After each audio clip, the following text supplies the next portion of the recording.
Seigfried at first listen can be a cryptic and hard to understand song, but it's one of those songs that as you grow older and you experience things and live through things and you hear it more, you begin to fully understand what he's saying. So this is my interpretation of this song. Frank has a way with imagery, and the first verse is just that. He introduces us to a character with freckles on their face and a dangly earring. The markings on your surface, your speckled face, flood crystals hang from your ears. And I just like to add, if you fall for someone with a dangly earring and you get your heart broken by them, that's on you. He then says, I couldn't gauge your fear.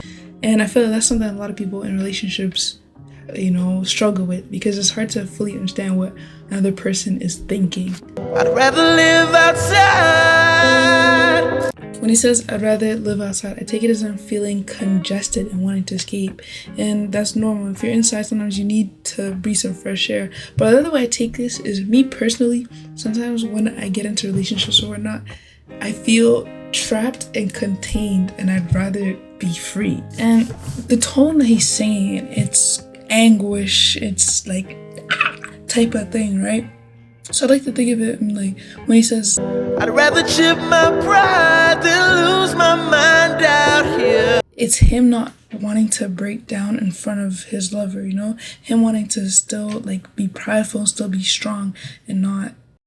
Maybe I'm a fool, maybe I should move and settle.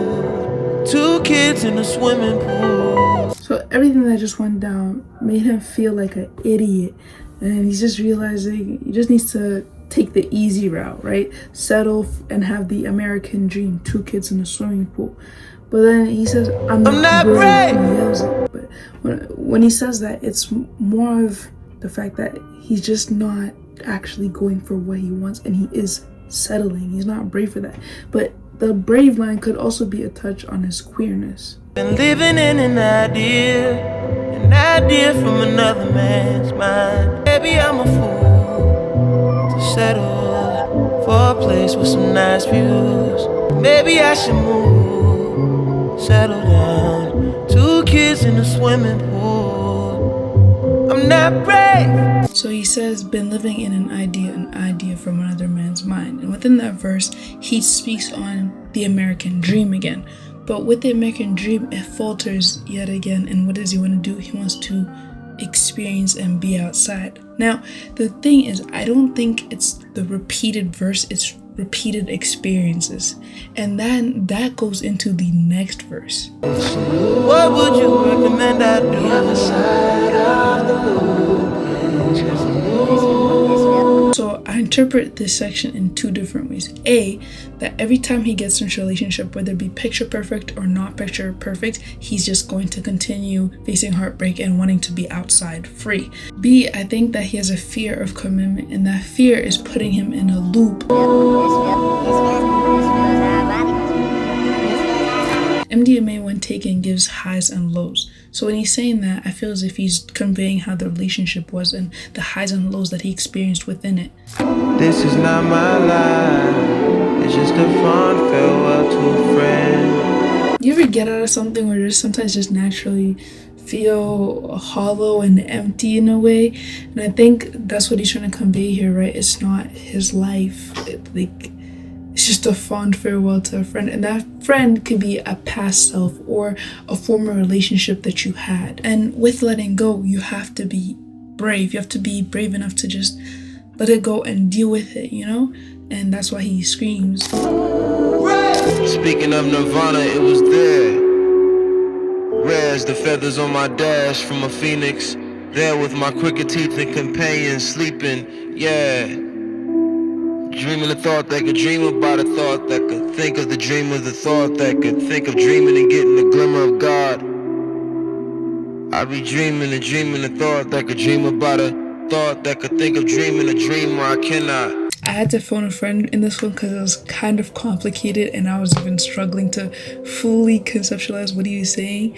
So they said he's getting lost in his thoughts, hoping he could see God. He thinks of a dreamer who could think of dreaming and gets a glimmer of God. Frank thinks of a hopeful guy who in his hopefulness and faith gets a glimmer of God. But then when Frank tries to get the glimmer of God within his own thoughts and efforts, he cannot. The glimmer of God, like nirvana, is as rare as the feathers from a phoenix. I like this next verse because it's just about being present and being in the moment, because anything can happen. You could just be taken out like that. Less morose and more present. Dwell on my gifts for a second. A moment. One solar flare would consume, so why not? If y'all remember 2012, there's a solar flare that just nearly missed us and that would have had us gone. To be the most powerful in at least 150 years, barely missed the U.S. As Mark Martin shows us, if it would have hit the Earth, the results could have been devastating. The beautiful, beautiful outro is my favorite part of the song. So it touches on the earlier sentiments that he isn't brave. So what he's willing to do for this person is do all those actions, anything for them, but in the darkness with a shyness, where no one can really see him being in a vulnerable state. In the dark,